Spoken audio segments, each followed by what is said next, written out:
Good morning, everyone. Welcome to the panel session on collaboration for coexistence across Latin America. In the next 90 minutes, you will hear and preferably also talk about human-wildlife conflict and coexistence in a very special corner of the planet. Latin America, defined here as all of America south of the United States, is a land of extremes. The continent is home to the largest tracts of rainforest in the world and the highest mountains outside the Himalayas. These landscapes are home to an amazing diversity of life.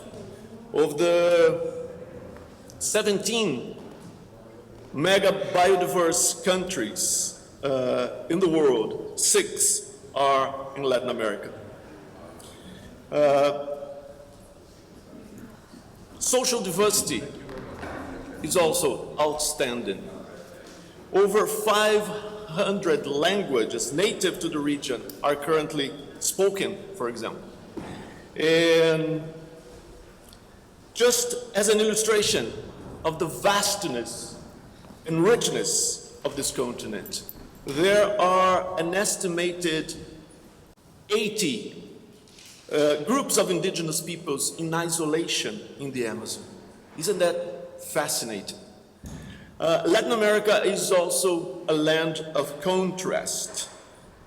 This is where some of the largest urban centers in the world are located, such as Ciudad de Mexico, São Paulo, and Buenos Aires. And it is at these two extremes and in the wide range of situations between them that interactions between people and wildlife take place. And here is where we face the growing challenge of problems involving multiple species, multiple human-wildlife interactions, interrelated interactions happening at the same time in environments increasingly modified by humans, problems that threaten livelihoods in rural and urban landscapes, including zoonotic diseases, wildlife, vehicle collisions, wildlife nuisance, unsustainable use, and wildlife trafficking. With poverty hovering around 32%, Latin America faces, obviously, many problems that directly affect the way people and wildlife interact. The list includes high rates of, the list of problems go from high rates of deforestation to short-sighted government policies. If these human-made problems aren't bad enough, their impact is multiplied by what seems to be a constant parade of natural disasters, floods from heavy rains, droughts, and extensive fires. Behind all this pessimism, of course, there are opportunities. Countless non-governmental organizations and local associations, mostly made up of energetic young Latin Americans with a dream, are in many areas struggling to find the right compromise between the interests of people and wildlife.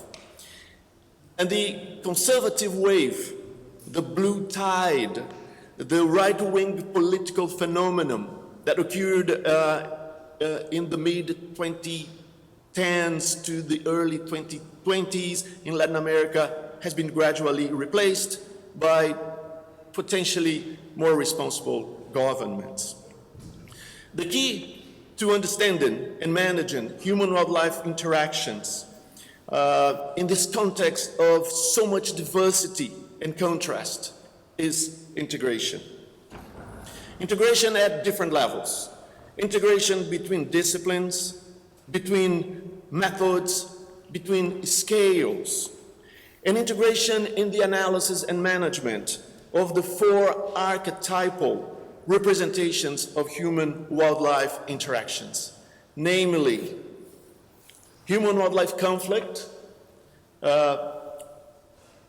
where both sides lose, overexploitation of wildlife, where wildlife lose, nuisance wildlife, where people lose, and the situation where both sides win, the win-win situation, which we call in Latin America convivência, both in Portuguese and in Spanish.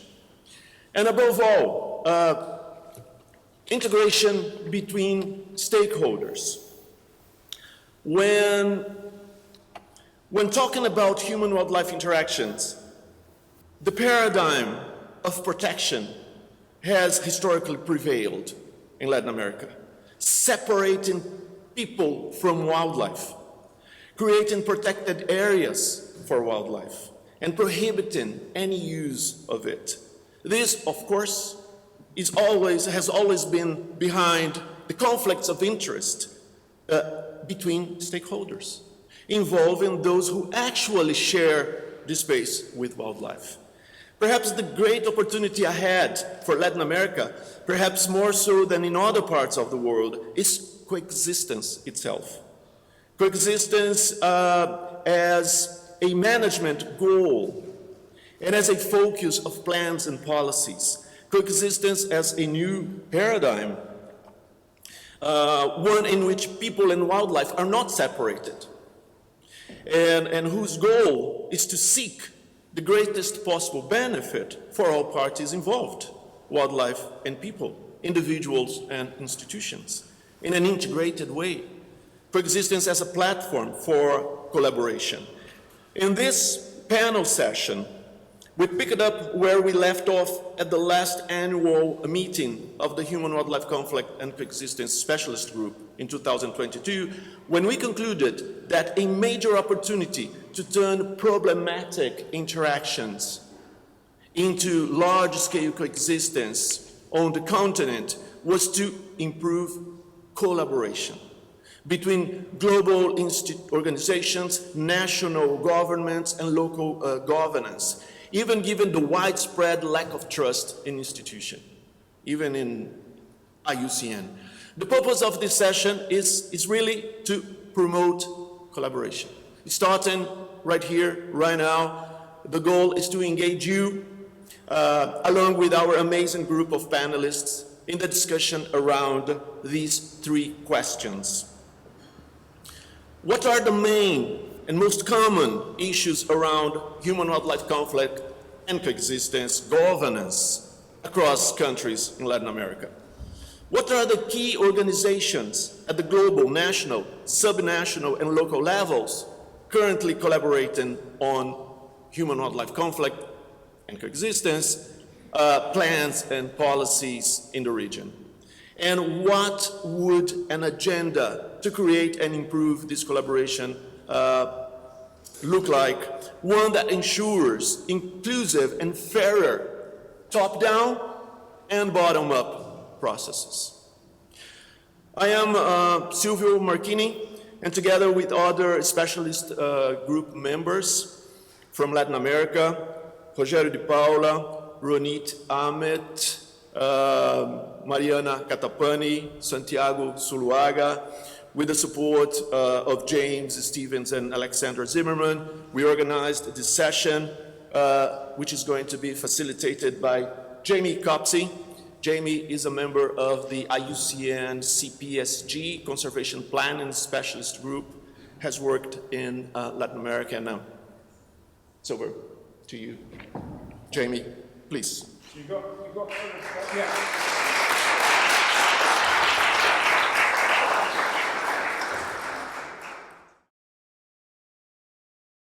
So we're going to start with a talk from Gabriela Lichtenstein, who's the IUCN SSC Regional Vice Chair for Latin and Mesoamerica.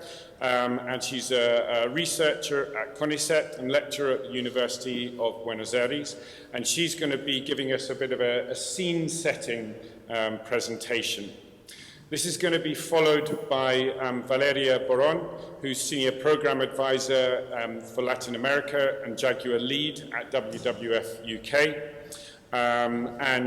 Valeria has more than a decade's experience of working on jaguar science and conservation across a whole range of countries in South America. Worked for WWF, science coordinator for Panthera, and is now back with WWF. It's obviously able to entice people, isn't it? And is senior program advisor for Latin America and the Jaguar lead for that organization.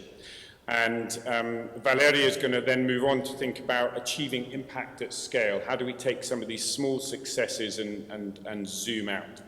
And then lastly, in this batch of talks, we've got Claudio Sillero, who's Deputy Director of WildCRU, Chair of the IUCN Specialist Group, and born and raised in Argentina. Claudio has worked, again, everyone's worked across loads of countries. We're all so lucky, aren't we? He's chiefly on ecology and conservation of carnivores, and particularly he is interested in protected area management, community-based initiatives that provide sustainable outcomes for wildlife and people. And Claudio is going to finish by looking at coexistence legislation, which I think he says he knows nothing about. So that's going to be interesting, isn't it? We'll start with those three talks, and Gabriela, if I can ask you to come and start off. Okay. Good morning, everybody. I'm really happy to be here today, and thanks a lot, Silvio, for inviting me and letting me join this session. So, are you all hearing well? So, as Silvio mentioned, I'm going to give a brief presentation, which will be mainly of use, I guess, for people that are not from Latin America, in order to get to know our region. So, Latin America is a highly diverse region, both biologically and culturally. In our region, there are 7 out of the 17 most biodiverse countries on the planet, and important reserves of fresh water, a diversity of climates and ecosystems. In Latin America and the Caribbean, the indigenous population of approximately 45 million people make up at least 8.5% of the population of the whole region. All over the region, there are indigenous people who are trying to ensure that their languages survive, while also building a movement for cultural reclamation and revitalization. Many of these indigenous people are making sustainable use of the wild species in the area. And millions of these people rely on and benefit from the use of wild species, which is particularly important for people in vulnerable situations, as it was shown in the IPBES assessment. So, as Silvio mentioned, about 80% of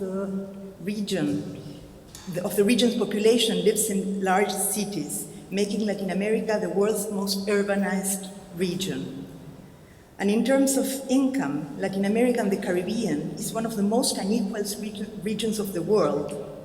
The vast majority of income inequality takes place rather than across within countries rather than across national borders.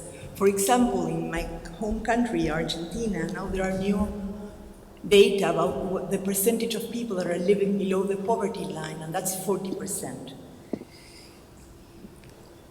Latin America is home to, as mentioned, to a large part of the world's biodiversity. But it is also one of the regions that is facing the most severe environmental threats. Historically, the region has experienced land grabbing, dispossession of territories, livelihoods, languages, culture, and genetic resources.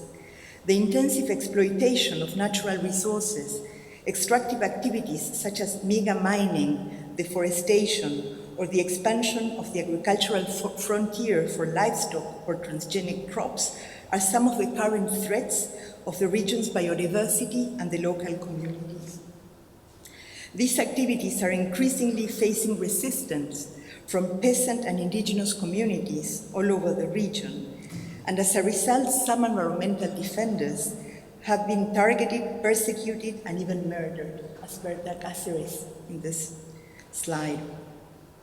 So if we think of human-wildlife conflict and what are the main anthropogenic drivers in our region, we can think of habitat fragmentation, changes in land use, decrease in forest cover, livestock management or mismanagement, expansion of the agricultural practices. As you know, Brazil and Argentina are among the highest producers of soy and exporters of soya beans, the increase of the human population, which results in an increase in human pressure on natural habitats, resource extraction, infrastructure development, urbanization, and climate change, which we are already starting to feel in our crops and our cities and different areas.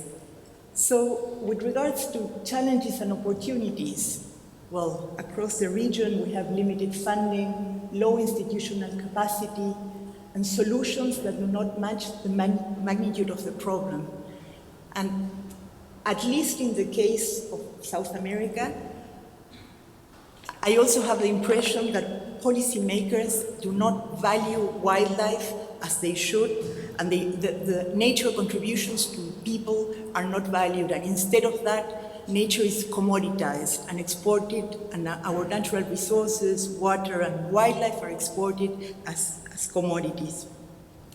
But I feel that we also have here a great opportunity, and we especially have a great opportunity after the Kunming-Montreal Global Biodiversity Framework came out last December. As Alex mentioned in her presentation a couple of days ago, only 16%, I think it was, or 14% of Latin American countries have included human-wildlife conflict in their national and strategic plans and policies. So I think that here, and all of us as partners have the opportunity to contribute to mainstream human-wildlife conflict in the national policies of our countries. Thank you.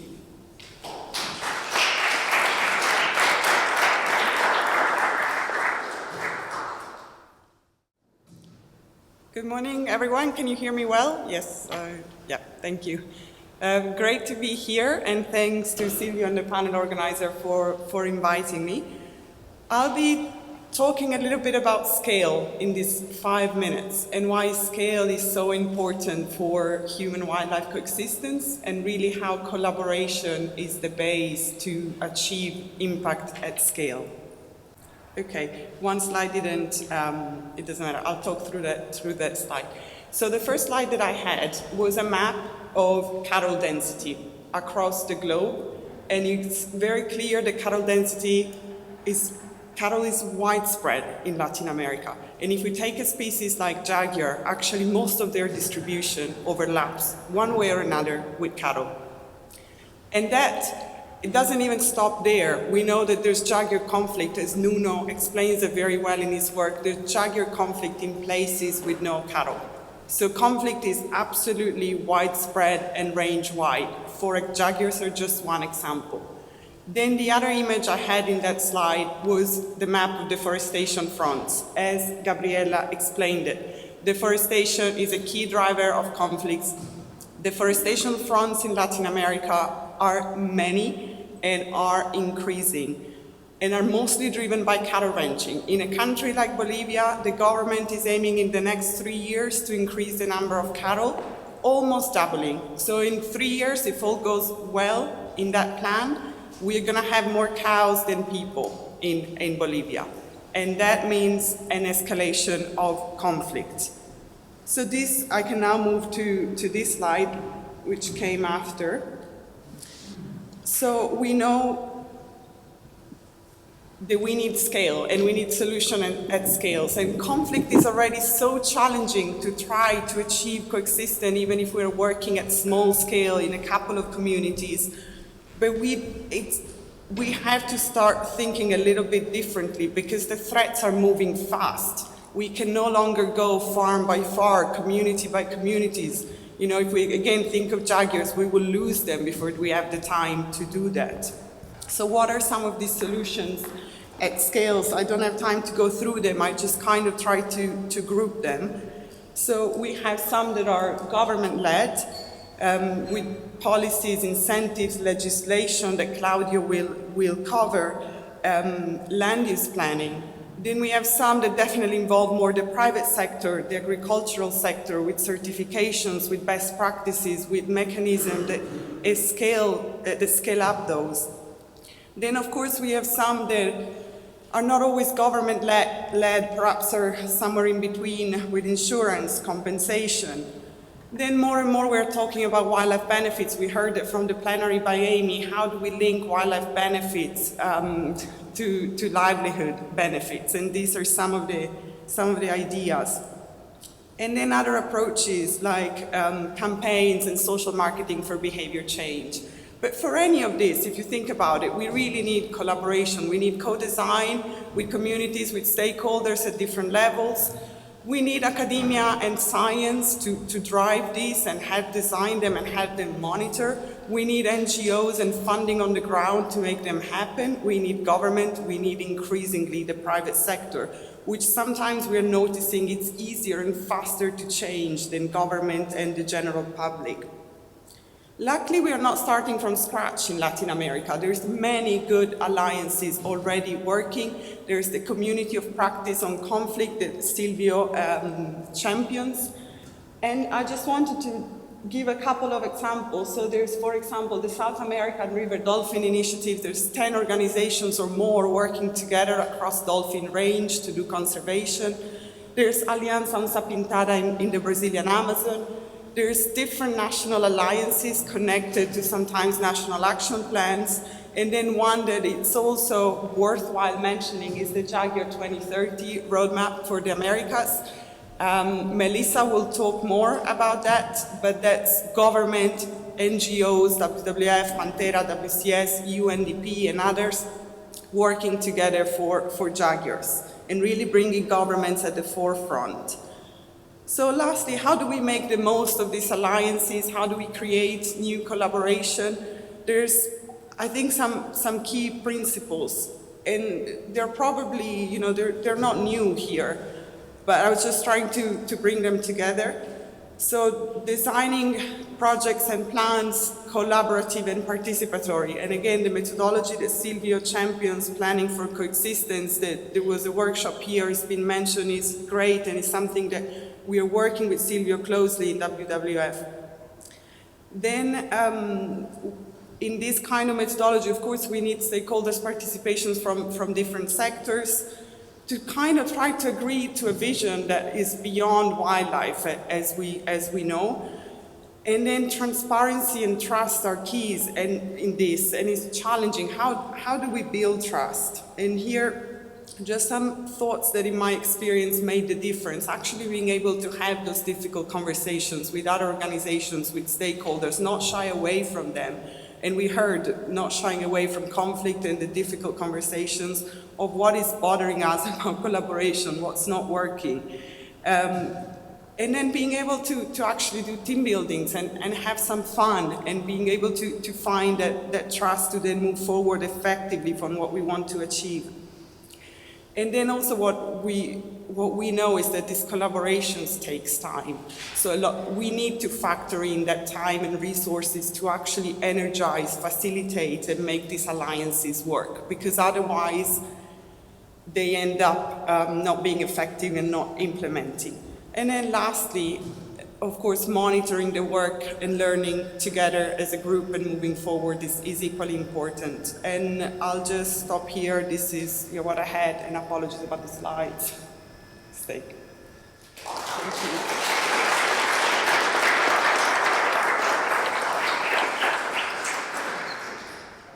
Claudio. Buenos días a todos, espero que estén pasándolo bien en Oxford y disculpa que no le hemos podido dar el clima primaveral que se merecen, pero here we are. It's been a great conference so far. Let me start with a disclaimer. I don't do any scholarly work on legislation. I'm not a practitioner in environmental legislation. I'm just an observer.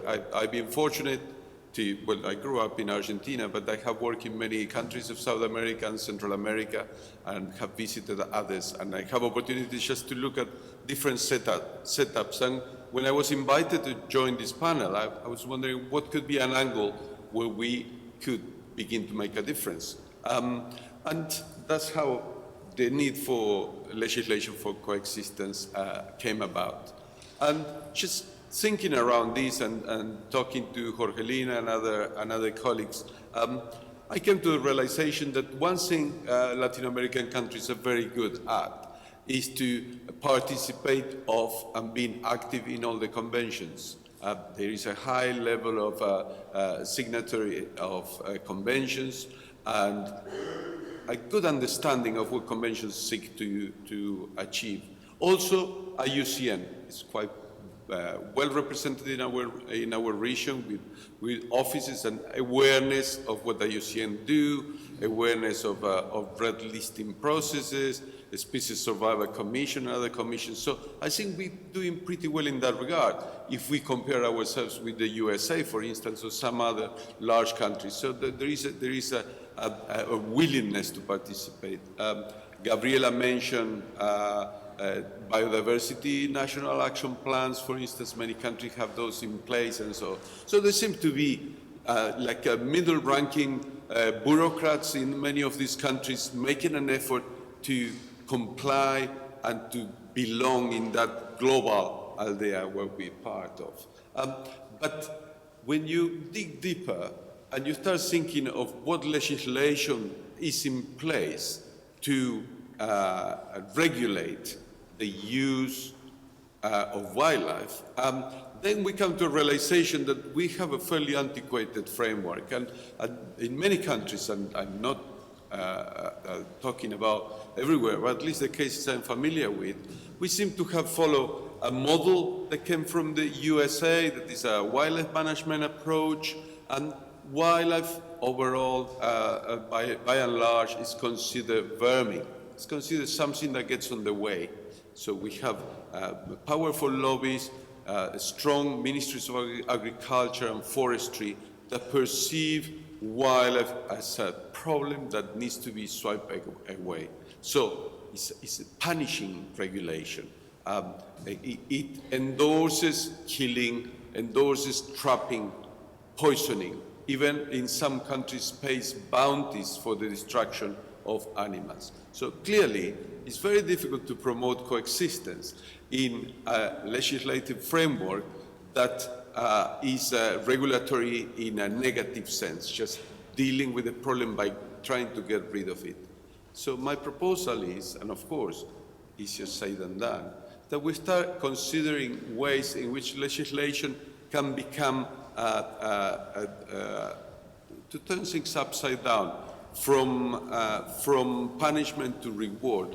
Look at ways in which we could encourage coexistence with a reward, where individuals that might be living with wildlife and confronting the cost of living with wildlife, rather than just knowing that they can kill and get away with it, or they might even get paid to kill, that there might be an incentive for them to seek coexistence, and there will be mechanisms there, and some of those have already been discussed over the last 2 days, where there are rewards for good practice, rewards for good behavior.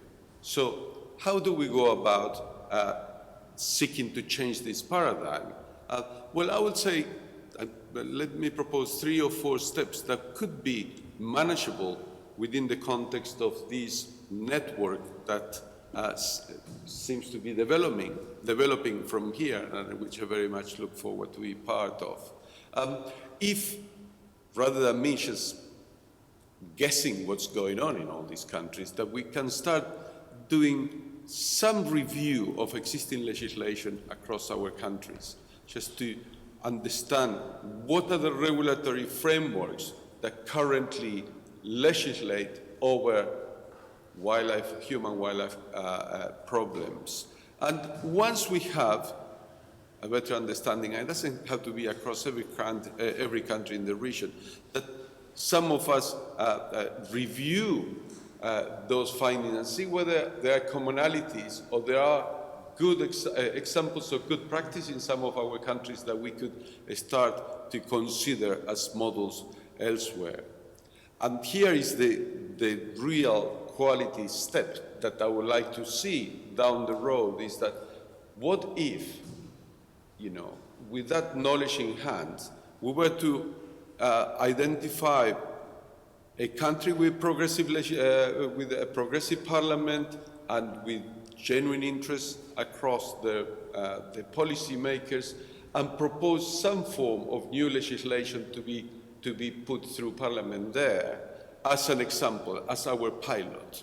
And this will be our coexistence legislation. It will be a piece of legislation, a Wildlife Conservation Act, or whatever we might want to call it, that will reward people that engage with wildlife in a positive way, even though they might be bearing a cost, and do away with models that are regulatory and that punish our engagement with wildlife.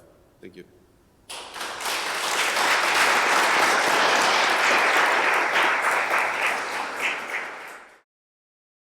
There's an action already. I'm just going to take that up.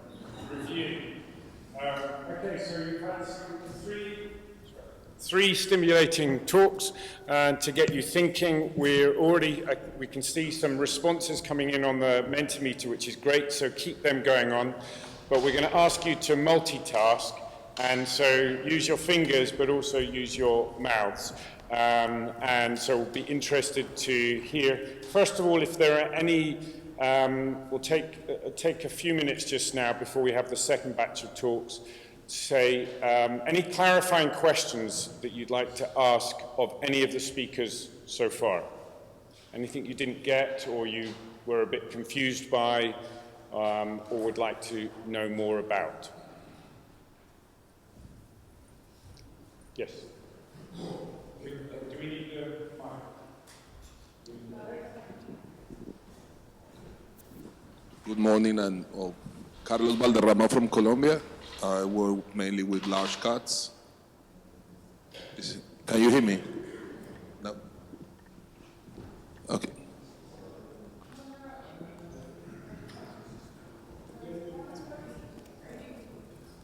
Hello? Well, good morning, everyone. My name is Carlos Valderrama. I'm from Colombia. I work mainly with large carnivores, especially jaguar, puma, and Andean bear. And well, my first question is that we always talk a lot about collaboration and integration, and we are a very biodiverse continent, and all this, and well, we all are from Latin America, we know that. But one of the things that concern me more is the lack of representation that we usually have. Like, we are focused mainly in some sectors, and how we plan to address more collaboration, more integration, more biodiverse or diverse participation from the different regions. Like, how can we work to make that happen? Or what do you think from the group to do that? Can I, before we get an answer from here, can I put that back to you and say, what would you do? What would you do to improve the collaboration? Well, the opposite, if we can create mechanisms to facilitate that cooperation, or exactly that input, like in these kind of strategies that we are planning. Like, I know and understand the amount of work that all this entails to organize something like this, and how can we just try to outreach to the different countries or different experts in the different species when we organize these kind of things, for them to get some feedback in the organization of these kind of events that are very, very important. Thank you. Does any of the panel want to give their perspective? Sure. Go for it. Okay. Yeah, I mean, of course, Carlos, you raise a critical point, and we know that, so funding is limited sometimes, and so there's competitions. Large carnivore is a tight space, and we know that. I think it's a little bit like, it's sometimes also down to individuals leading these organizations on the ground. I do feel conservation is changing towards more collaboration. There's some of the platforms, so for example, for jaguars, there's already collaboration there in the Jaguar 2030 roadmap. And again, then that comes down then to funding. How do we get funding to make it happen? There's countries working with Jeff, for example, on that one to start to securing funding. And I think sometimes you start with collaboration at small scale and then you bring it up at larger scale. Sometimes it's making something work and seeing that it can work and building that trust. It's not an easy one. I don't know if Claudio or Gabriela. Just one point as to how we mobilize those collaborations and how we fund these processes. And there was a very interesting session yesterday about funding and the responsibility of the opportunities from philanthropy to fund some of our work, but the responsibilities of government ultimately to provide sustainable sources of funding. So it's all very well for us with our small projects to strive to work even harder and to communicate, and it's great to have frameworks such as the ones developing with the guidelines that give us a sense of direction and a place to operate, but we cannot do everything. So I think it's increasingly important that our collaboration leads to more lobbying and pressure on government institutions for them to take on the responsibility of doing some of this work. Otherwise, we're going to break our backs and we're just not going to get to achieve what we strive for. Yeah, what I wanted to add, coming from Latin America, we are also used to working with very small budgets. So I also think that we could, on one hand, identify who is working on human-wildlife conflict in our different countries and start, as we are starting to do now, find out how to get together. We could start having webinars and for the region. And I was thinking that all of the very interesting material that you are producing within the Human-Wildlife Conflict Task Force should be translated into Spanish. And we could all be champions in order to let this very important information be spread in our region. So that's... Thank you. And that's a nice segue into just pointing out that we'll also share with you a link for just a spreadsheet, a Google Doc thing, where you can put your details so we can at least get to know who is in this room is working in that part of the world. We'll take one more question before we go to the next. Hi, well, sorry, but more than a question, I just want to add on David's input right now. I think to foster collaboration in Latin America, I think it's also very important to look for other partners, not only the bingos, and not only the people that always is there. There's a lot of lack of representation of the youth that it's really looking forward to be actively engaged in conservation. And all the resources, all the information always gets like kind of secuestrada or kidnapped by the same researchers. And that, I know it's hard to bring it out, but there's like a lot of toxic masculinity in jaguar environment as well, and that really impacts on conservation collaborations, because there's a lot of people that it's willing to do a lot of stuff, but they're just put down by, oh, you're not, you're not a top researcher, so probably you're not gonna get resources. There are a lot of local partners on ground doing a lot of stuff, but they do not get this information on the field. And I feel like it's because we do not have enough, like, there's not a collaborative environment. So I think opening this conversation to other people, it's important. And I hope it made sense. It made more sense in Spanish in my mind.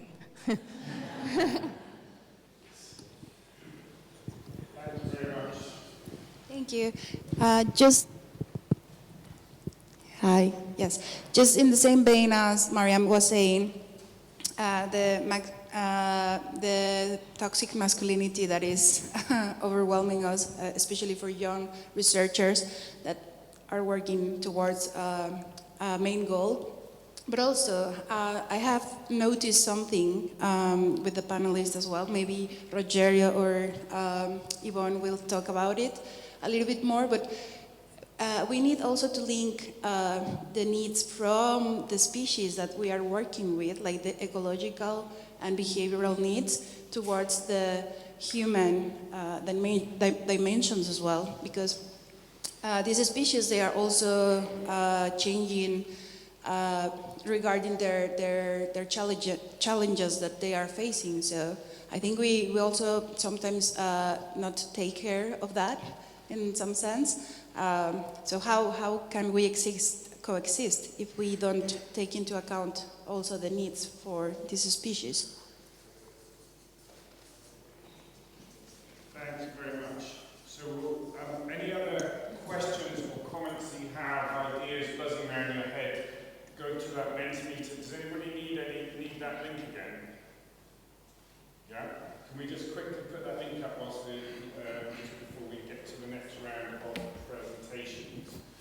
And then gathering these ideas. And then what we'll do at the end is we're going to look at the mess that you're creating on Mentimeter and see if we can start making some sense of it. So thank you very much for the first three speakers. We now are going to the last batch where we're going, batch of speakers. It's like, doesn't sound very nice, does it? Apologies for that. But we're going to start with Rogério de Paula, who works for Cenap-ICMBio in Brazil. And he's going to be giving a government perspective on human-wildlife conflict and coexistence. And Rogério is a biologist working... This is, no, it's Ivonne. Sorry. I thought it was turning... Is this way around? Is it not? No, we changed it. Sorry. Apologies. Apparently it's the other way around. So, Rogério, otherwise known as Ivonne Higuero, her alter ego, his alter ego, who is actually Secretary General of CITES and Chair of the Collaborative Partnership on Sustainable Wildlife Management. And Ivonne is an environmental economist with a career spanning many years. You wouldn't guess it. In international organizations focusing on sustainable development. And when the adoption of Agenda 2030 and the Sustainable Development Goals were created, she was responsible for ensuring the alignment of a whole variety of UN programs to support countries in meeting their international commitments. And Ivonne is going to start us off with the cool species. Looking at the jaguar. Okay.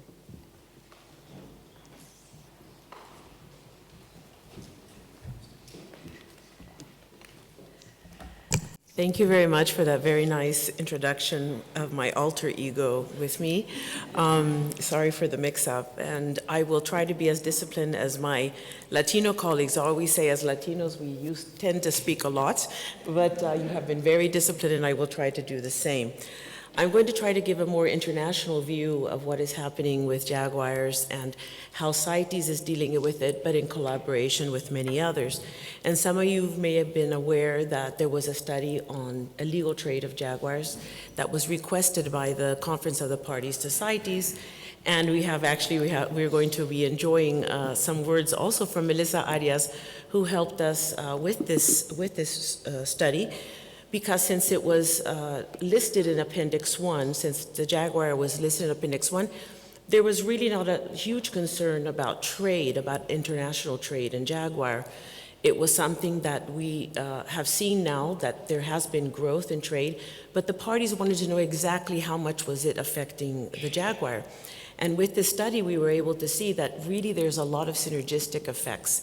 And in fact, it sounds almost like the perfect storm of things happening at the same time and affecting the existence of the jaguar. So you've heard from others, the loss of habitats, the fragmentation, depredation because of poaching, because of the depredation, what those farmers, those cattle ranchers are seeing that it's depredation from jaguars. There's more poaching, and there's also, of course, more domestic trade, some international trade. But one of the things that we are having trouble with, in fact, is gathering this data, is to be able to know exactly how these areas, how are these individual areas affecting jaguar existence. But it is very clear that coexistence plays a major role in this, because jaguar having to have, and as you mentioned very clearly, there's needs of the jaguar for space, right? And because of the increase in using the space for other needs, and coexisting with human beings, which matter, and I like very much, Silvio, what you said, we have to take into account people. We cannot see people and animals or people and plants, because we also work with plants, as separate. We have to be able to live together.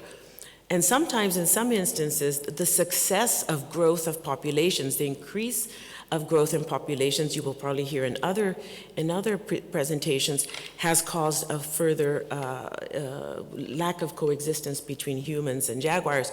But in this case, it's actually the increase of humans, the increase of using lands for other uses is really having an effect in decreasing jaguars. Oh, sorry, I'm not used to having slides and doing, yeah, so this is what I was actually talking about this. And so now what we, after the study has been researched and this has been shared with the parties, we now have decisions that have come out of the last COP that we have, the Conference of the Parties to CITES in Panama in November last year. We have further some decisions that have come from these parties to look at what further can be done with this issue with jaguars and coexistence, but also all the other problems that are being seen that are causing the decrease in the populations of jaguars. And this is where it's very important to note what you're saying, that, and also as I see, that it's almost a perfect storm. But this need for resources, this is why it's very important to separate what are the different issues.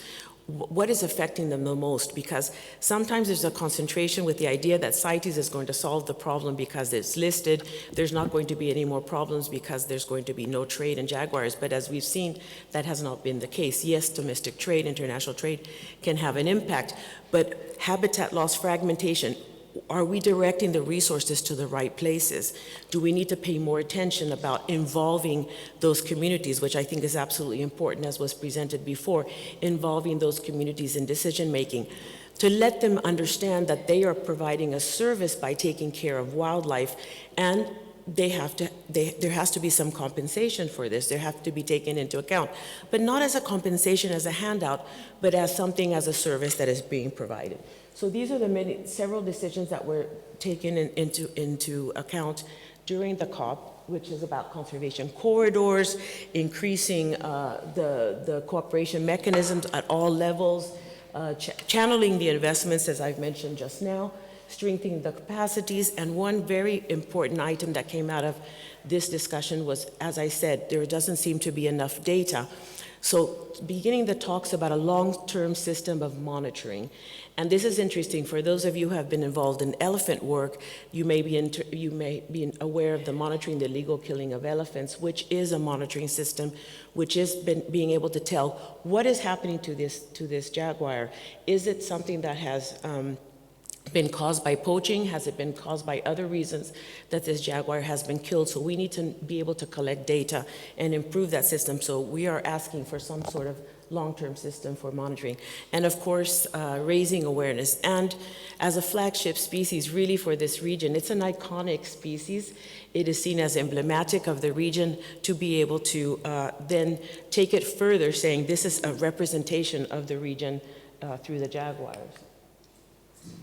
Finally, in the decisions that you talk a lot about cooperation, and I think the question that you asked before about how we manage to really have this cooperation and collaboration, and this is what we're trying to do.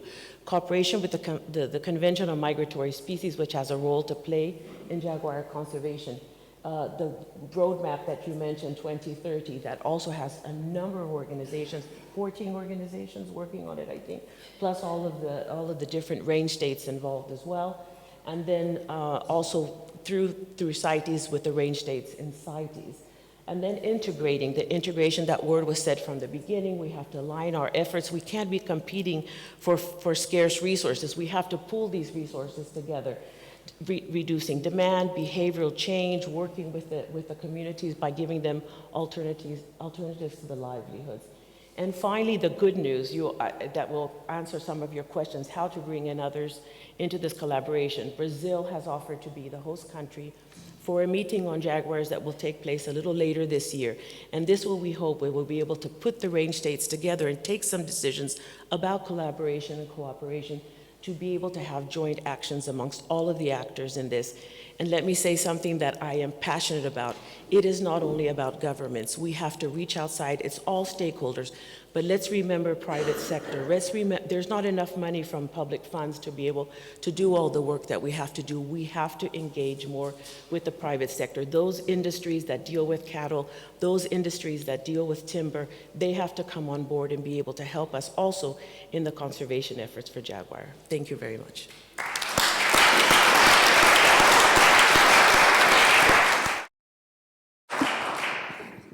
Lots of food for thought. Thank you, Ivonne. We're now going to move to Rogério de Paula, I'll say no more, who I've introduced just now, who's here in front of you and sporting a lovely beard. And he supervises national action plans linking the national strategies to the conflicts and coexistence for carnivores for almost 30 years. So he's got lots of experience in this area. And he'll be giving, I suppose it's a nice lead on from Ivonne, talking about government perspectives on this topic. Thank you, Jamie. Well, I would like to thank before all my colleagues that spoke before me, and actually Melissa that will speak after. We've been working in this session for quite so long, prior to this conference, and this show the great, when we're talking about integration and collaboration, it's already showing into this panel, and this leads into what I'm going to present here. That is, I'm not showing beautiful pictures of animals like my colleagues did, but this is the pictures of the animals that we have, some of the animals involving conflicts in South America. And that's it. The rest is framework, it's diagram and everything. So, but what I came to do is to bring to you a little of a national perspective of what we face, that it kind of repeats in all the countries in Latin America and the Caribbean countries. That is a domination of the demands, all the conflicts, the decision makers falling into mainly this upper level of decision makers, which is in a federal level, the state or provincial level, or municipality level, that all that happens falls into like this people's lap. And what we're trying to do and what we're talking about in this session is that we need to do more than this. We need to share not the responsibilities, but to share the strategies among several other actors, several other stakeholders participating on the decision, not only in the executing the coexistence practices, but taking part of the decision making as well. So when we have now, what we have, it's for any intervention we have to do in order to lead with the conflict, to deal with the conflict, it falls into project programs or even direct actions that sometimes is taken by local agents, like government agents or like any of those levels agents, or people that are responsible, have the responsibility named by this legal responsibles for. And we have some other participants, some other actors, some other stakeholders within researchers, within the academia, within NGOs and other parts, but we always tend to exclude in a certain way the local communities, residents, farmers. They're not part of the decision-making process. And in Brazil, we start doing this through the action plans, where we bring these people to discuss, to plan together actions, not only for the coexistence practices, but the problems, the impacts, like Gabriela pointed out, problems that comes and result in a conflict. So this is all kind of splitted, like any of those things are separate. And what we want to do is to bring this into the governments. But the government itself, already it's complex in terms of their organograms, in terms of compositions. And for example, in Brazil, this is like that comes from the environmental ministry. And this, we talk about legislation. Legislation is the blue part there. When you want to bring the conflict demands into a legislation within our national government, we have to deal with complexity. So how, and when we want to execute something, we go to like a little tiny, like a yellow square in the bottom, that are the agencies that we deal with the conflict. And from there, we spread out to the other institutions, the other participants. So how to bring to a local, in a national level organization, something that we're pointing out here. We're talking about integration. We're talking about collaborations. We talk about expanding the process in a way that this can be feasible for the government, for the national governments, where we can legislate the conflict in a proper way. So what we're trying to do it's to shrink a little bit all the responsibilities and the demands going to this national, this federal level, this legal level, and share all this with all the responsibles, all the participants of this. So it's like integrating everything that is done in a proper way, in a feasible way, that we can make it happen. And of course, bringing always the communities, the residents, the farmers, everyone that's involved, making, like we're talking about this the last 2 days, the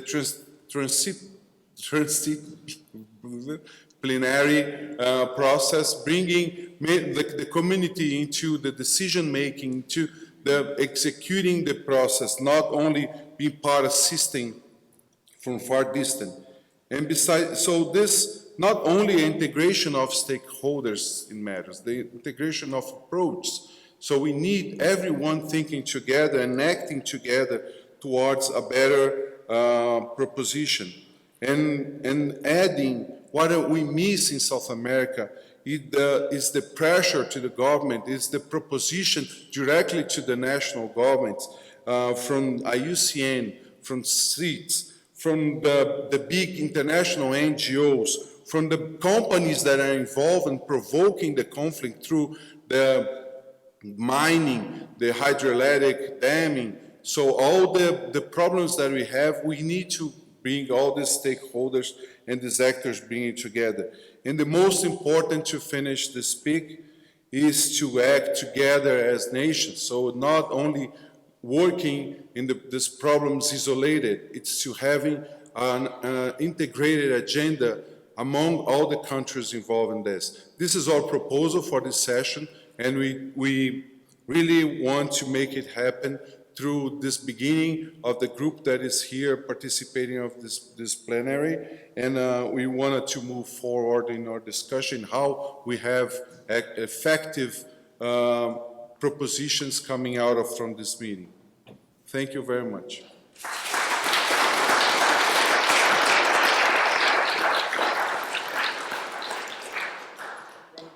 One of the many things that was nice about that is that highlighting the complexity for government. You know, just the policy and organizational landscape, the system in which they're having to get work done in is hugely complicated, even before you go outside of the sort of the government structures. And what we're going to do now is just, with the last few words, going to be from Melissa Arias, who's Regional Jaguar Coordinator and manager of the LAC Initiative on Anti-Corruption for WWF. And she's going to talk about Jaguar champions. One thing, just based on what we talked about earlier on in the conference, this idea of thinking across species. You know, we're hearing a lot about jaguars in this session, and they seem like a really nice one to as a flagship for lots of other, to deal with lots of other species that might be suffering similar concerns, but just don't hit the radar. And I wonder if there are opportunities there around trying to piggyback on top of a jaguar, if you want to do that, in order to enable us to capture more species in this sort of conservation net. That's not very nice. You don't want to be in a net, do you? Maybe I should just shut up and let you speak, Melissa. Thank you. Can you hear me here? Is that okay? Yeah? Okay, perfect. Wonderful. So, good morning, everybody. It's so nice to be here with you all. So, well, throughout this conference, we have been hearing so much about how human-wildlife conflicts are not so much about the problems with wildlife, but about the problems between people and the people that are affected by the conflicts and those who are trying to solve them.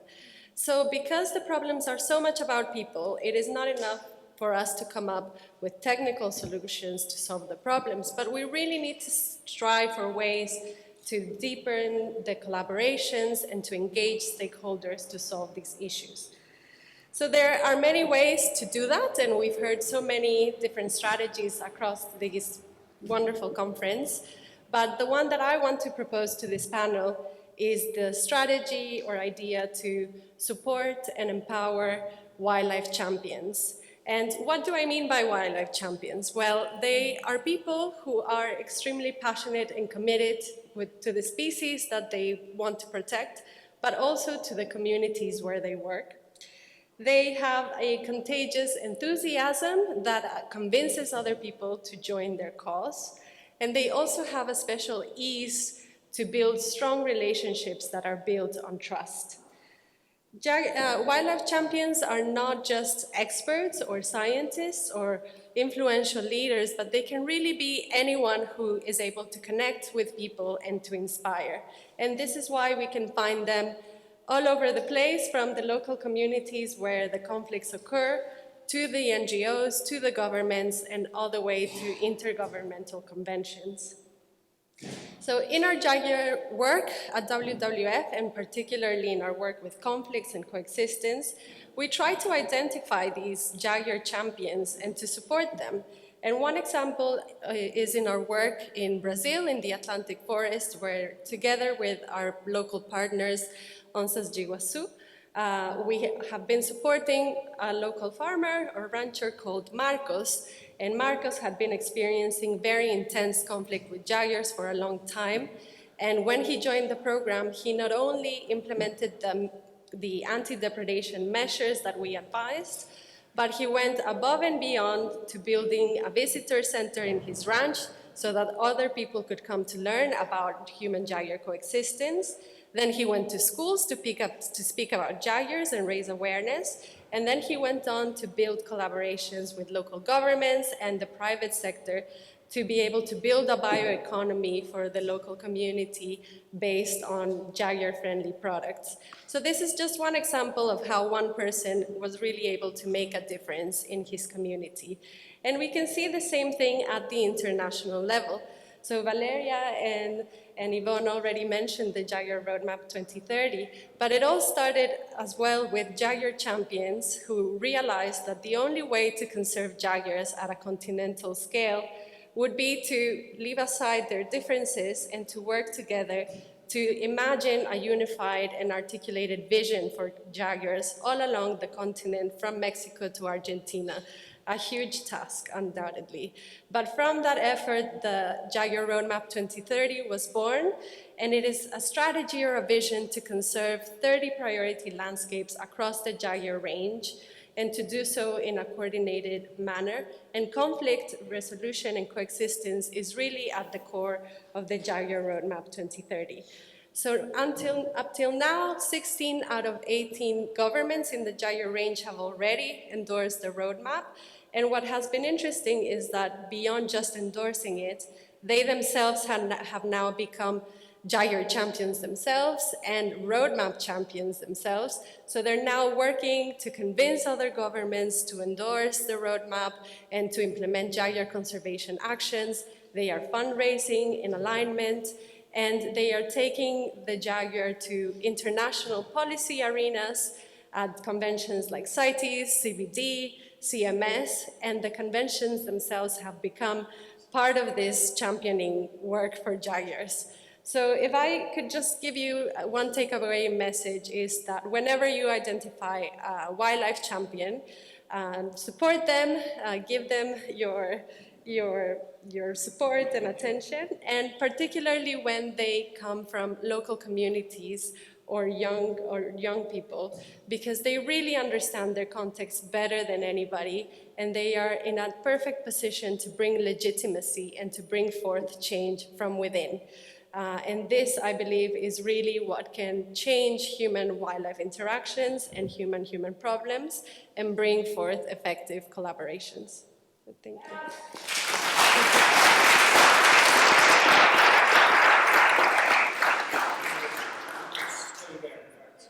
Move that way, and Rogério and Ivonne as well, if you mind joining the others on the podium. Any sort of clarifying questions or anything you'd like to ask of the group that you've heard from so far? Wow, 32. Thank you. That's great. Thank you. It has been very, very interesting, and I wanted to talk about, I decided to wait until Rogério gave his presentation, because I wanted to hear what someone who is a biologist and worked in the field and moved then to the government was telling us about what can be done to really engage governments. Because what I see is really the picture that Claudio showed us.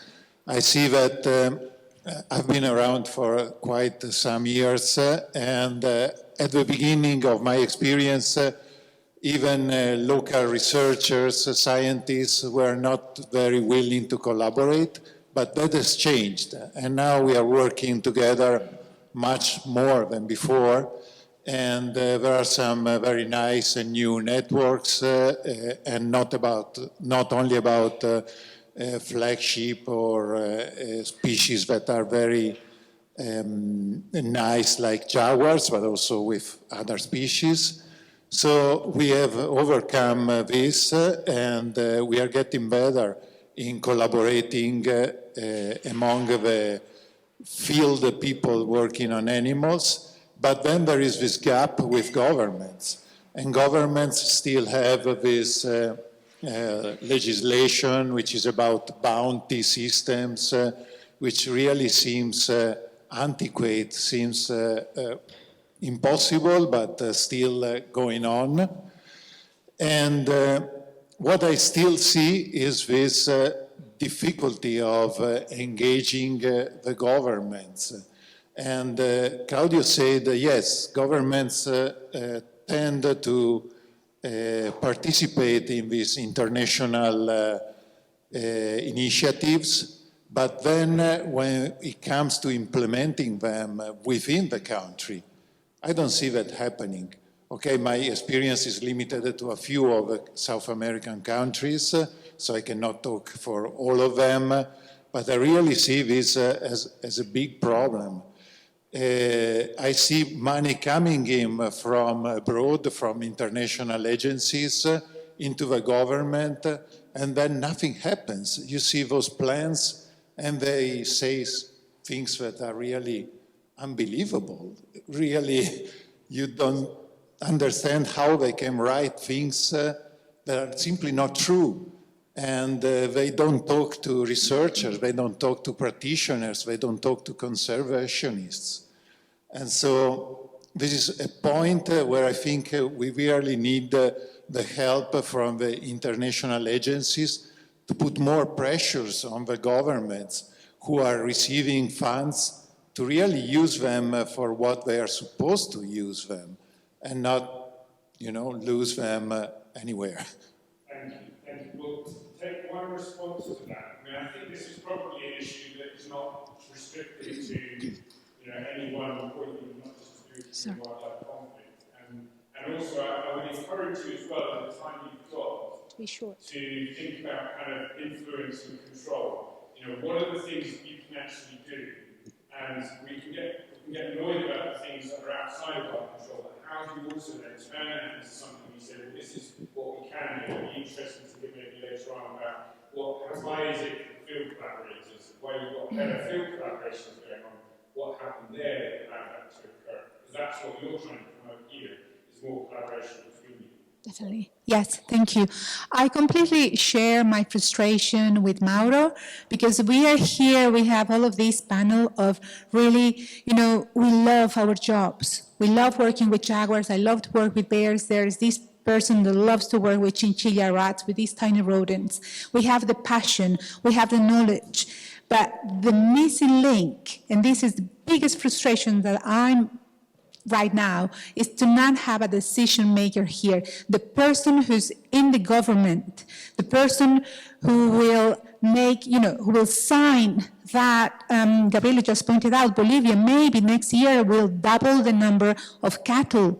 That's absolutely terrible. But at the same time, Bolivia is signing all of these agreements and all of these collaborations at the higher level. So we are showing the data, we're showing the patterns, we're showing how to solve the problem. But there is such a lack of, government and decision makers up there to push and say, no, we're not going to increase the double number of cattle. We need to show something else. So that's my frustration. And I don't have the answer, but, and I don't know if we have an answer here for that issue. Let's just, this point around sort of connecting with the decision makers. Rogério, can I ask you, you're on that receiving end of people getting frustrated. We want to be able to speak to government, we can't get to you. What's your advice? Well, advice is a strong one. It's strong for all these countries here. I think that I think we're moving to a solution into little steps in South America.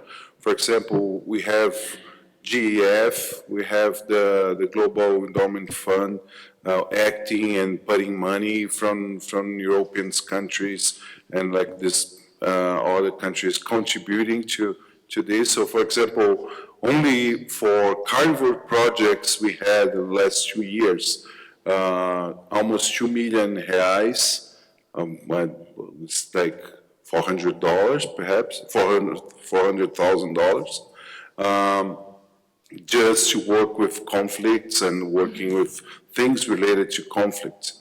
So I think that in terms of collaboration, we get all these demands and we're moving for a solution like I presented to bring the other collaborators into this.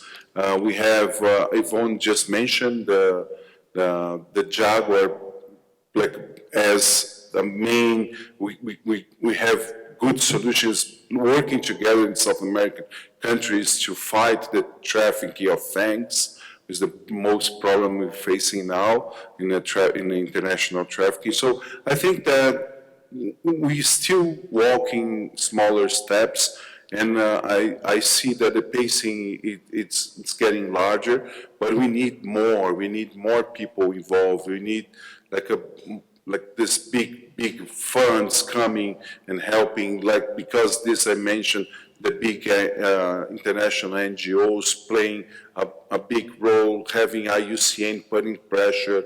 We just have now, after all these years, a regional office in Brazil, and you have like a small office in Argentina for some years, but we don't have so much acting as like the general IUCN institution playing a big role, like as like working with the countries. Thanks, Rogério. I want to come to Ivonne, and you wanted to comment anyway. And I wondered, to what extent are groups like CITES, when you talk about IUCN, but are CITES opportunities to be able to kind of have it to be heard at that sort of level? Thanks, and this is a really interesting point that has been made, and I think indeed, within CITES, and Melissa will also say that within the conventions, you'll see the champions. There are many champions there for Jaguar, and they go back to the governments as champions. But what we haven't discussed are the competing interests of different parts of government at the national level. And this is the issue. You have the desire not only there's some desire to have environmental conservation and working with wildlife and everything else, but you also have those who agriculture is a priority, where education, where health, of course, all with reason, but the problem is that there's very much a lack of communication and harmony and coherence with the decision-making that takes place at the level of government. So you can have champions within the government working on these issues, but we also have to work very much in integrating overall and not taking these decisions that often conflict with each other and hurt another part of the government that's trying to protect a wildlife species like jaguar. So there's an opportunity at the international level with conventions, but often those who participate in those meetings are the ones who are dealing with the issues at the national level. And one of the areas where I think you mentioned about the national biodiversity strategies and action plans that are going to be now revisited with the global biodiversity framework that has just been adopted at CBD. That's an opportunity to say you must work together with other parts of government in the decision making, so there's less conflict and more coherence. Thanks. I just wanted to ask the point that Claudio made before, and I'll come to put this question here and one there. But he was saying, actually, do we understand what the legislative framework is like in our part of the world? And I wonder whether there is some bit of work there. I don't know how exciting a piece of work it's going to be, but it sounds like an important one to understand what we're dealing with. And it may well be that actually within governments we're not totally clear because of the complexity that Rogério shared with us before about how you work within this space. And maybe there is an action there to sort of at least understand what we're dealing with and think about how then do you intervene, or where are there examples of good practice? It just occurred to me in that context that some leverage can be get from government through the international donors. We're talking about Jeff, we're talking about Banco Interamericano de Desarrollo, Banco Mundial. They're giving large grants to government, and it's government departments responsible to implement those, but perhaps having greater communication with them so that some of those loans or grants can attach to some form of pressure to promote that collaboration. We've got the vacancy for World Bank, so you can have a chat. Ben's earlier. Right. And then the gentleman. He was.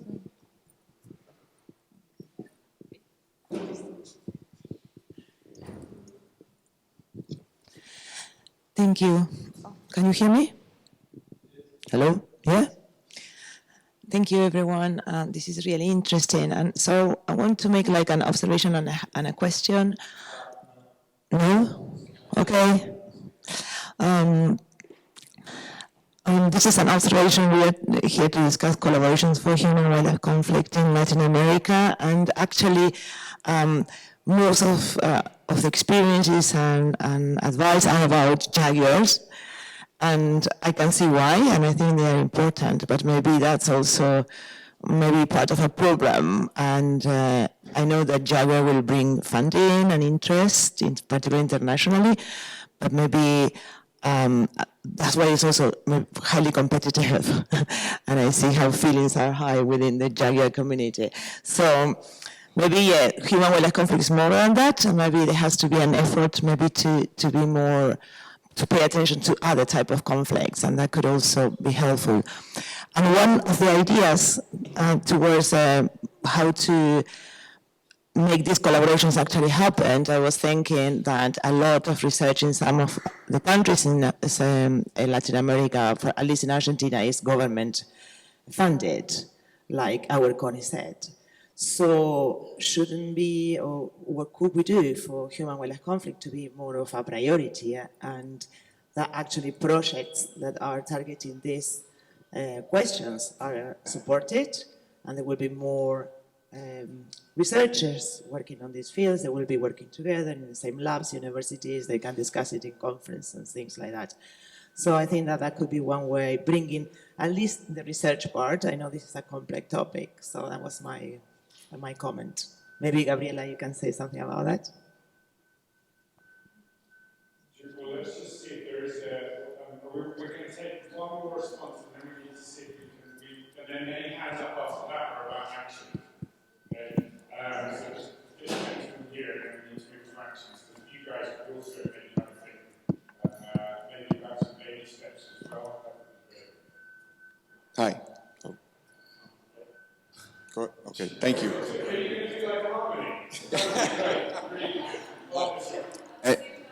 So I think one of our challenges, I mean, we work in the Gran Chaco, which is in Paraguay and southern Bolivia and northern Argentina, and I share some similar sentiments to Mauro and Chimi earlier, and some of the things that they were saying. I think, and Jamie, I'm listening to you talk about obviously what's in your control and focusing on what's in your control and what's not. We have found sort of this challenge that we need to overcome with respect to big NGO legacies. And I appreciate that there's a lot of big NGOs represented here. But in working with smaller ranching systems, it's a lot easier to sort of build those cooperatives and build those relationships. But when it comes to sort of the larger commercial ranches, and whether they're independent corporations that have come together or family-based businesses that are conglomerates, we have found that it's very challenging to work with them if they are aware of big NGO presence and or big NGOs have gotten there first. It's very difficult to overcome that and continue that conversation, and we are very persistent. And so one of our challenges, I think, is the need to sort of access those larger funds that are often going to big NGOs, and I think this could be applied more broadly across Latin America. Smaller NGOs, grassroots operations, those with sort of that greater investment or different models for working with communities, they need to be able to access those funds too. Because we're pioneering new models where we hire people that are actually educated in ranching and ranching systems and agronomy systems. And that's really working for us, but it's taken us a lot to sort of overcome some of that. So that's one of the things we'd like to see more of is that sort of investment in we appreciate the investment in the Amazon. There are other ecoregions as well, right? And we want to see those smaller NGOs that have great ideas get some of that investment too. Thank you. Yeah, just one response to that is that you have lots of small things that make something bigger. And I guess that's one of the things we're talking about here is how do we actually connect better? And if we actually did have a consortia of NGOs, don't they have, we can kind of get to scale to a certain extent. If you can get those groups together, this tends to be good. Yeah. Well, thank you. The gentleman before me touched on the point that I wanted to make. Yesterday, there was a lot of talk about engaging with all the stakeholders. And I haven't heard here engaging with the cattle ranching associations or federations. I know of, for instance, Audubon Society working with Fedegan in Colombia. It's basically just putting birds and cattle together to work together. So I wonder how many in the room are engaged with not individual cattle ranchers, but kind of the actual federations that kind of rule the game, especially in places like in Bolivia, where I just heard that it's expanding. And so I'm just asking who in the room is working with them or know of somebody working with them. Right, so we just get a show of hands of who's actually engaging with the capital associations. All right, so try. Who's successfully engaging with the capital? We still got some hands up.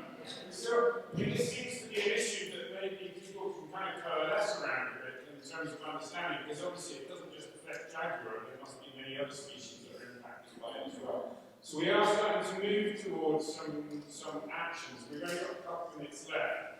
So I'm going to be very nasty and turn to you guys, and I'm going to just sit here with a flip chart. I'm just going to write up all of your pearls of wisdom about the next steps. Any actions from the big to the small, and if we can be as sort of specific as possible, then it gives us something to hold on to.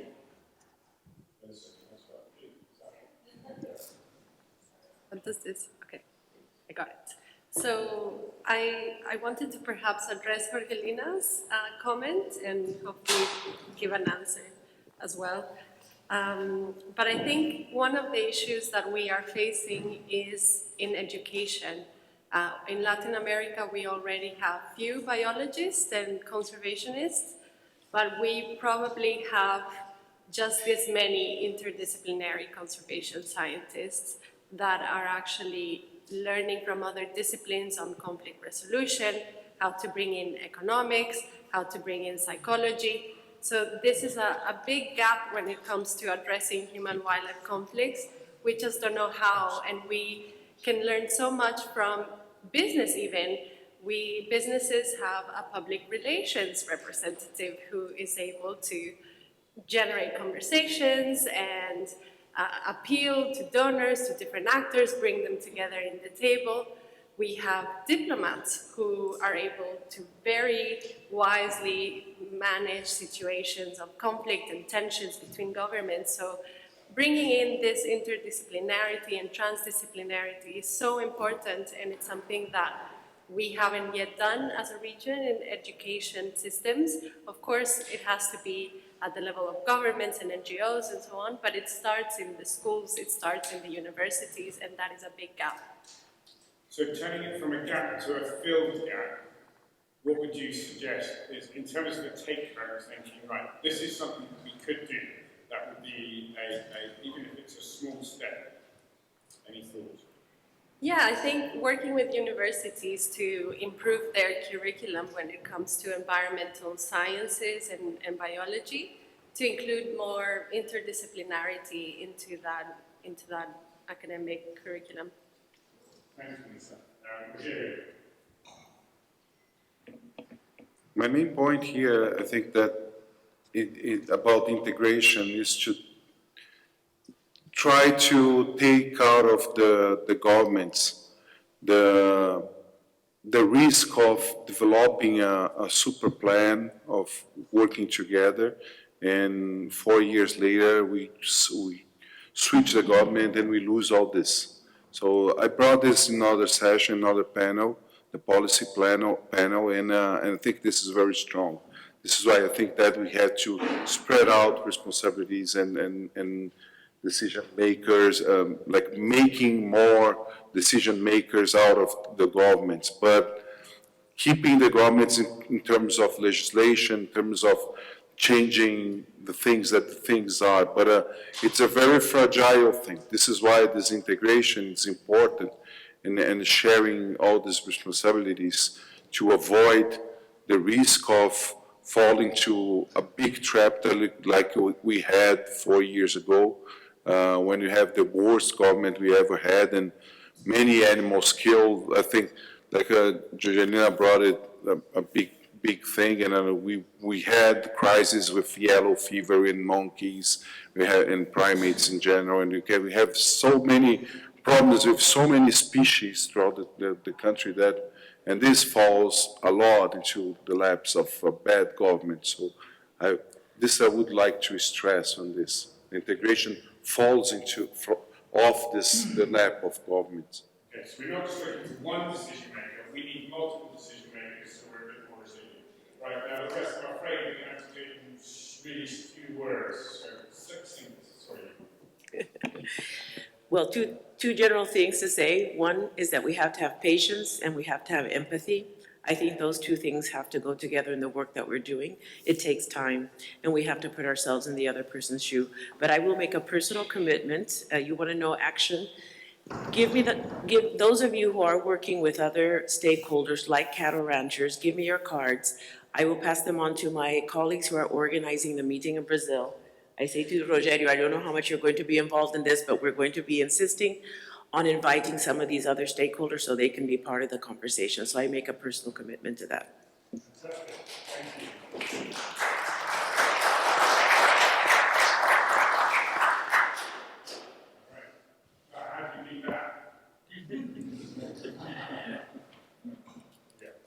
Yeah. Well, I can't avoid mentioning again that most of Latin American countries are facing huge structural problems that are related to poverty, inequality, the need to get US dollars, which means that they are commoditizing nature and exporting, accepting gold mining and blah, blah, blah. So I think that we should try to mainstream biodiversity to make sure, as Ivonne was saying, that in our delegations to all of these international meetings, you see that the Ministry of Agriculture is much more powerful than ministries of environment. That like the Ministry of Economic and Agriculture are there, and the Secretary of Environment does whatever he or she can do. So I think that we should also do advocacy and make sure that the society not only reads about the livestock sector and how wonderful our soya exports are doing, but it also reads about the impact of all of those activities. Yeah, a very quick one. I'd say engage donors and funders of all kinds, big and small, philanthropy, corporates, grants coming from government to require collaboration, multi-organizations participation in those bids, implementation, including the private sectors and cattle ranching. That means changing some of these models. It needs inception phase, a co-design phase, so a slight change of how the funding mechanisms are working in conservation. Thank you. And then last one, and keep this one grounded. We'll try not to put this, don't give it to government. Sure. Okay? Sure. We're talking about convivencia, coexistence. That is a great opportunity that we have ahead in front of us. It's reframing negative issues with negative connotations into a good, positive, hopeful message. And it's all about communication. The fact that we are talking about this today is great news. We have a budding network here of people with a common interest. We know we all overworked and tired, and we have given more than a fair share of our voluntary time. But let's use this room, this meeting, and the work that the organizers put together to continue to talk among ourselves and to develop this little network that one way or another will enable us to communicate with governments and other stakeholders. Let's do this. Thank you, Claudio. So, actually, Sylvia is going to share with you a link to the, is that this thing where you can put your details? I'll let him do that just now. Yeah, it's a shame how time flies in these sessions. I'm afraid we have to end now. But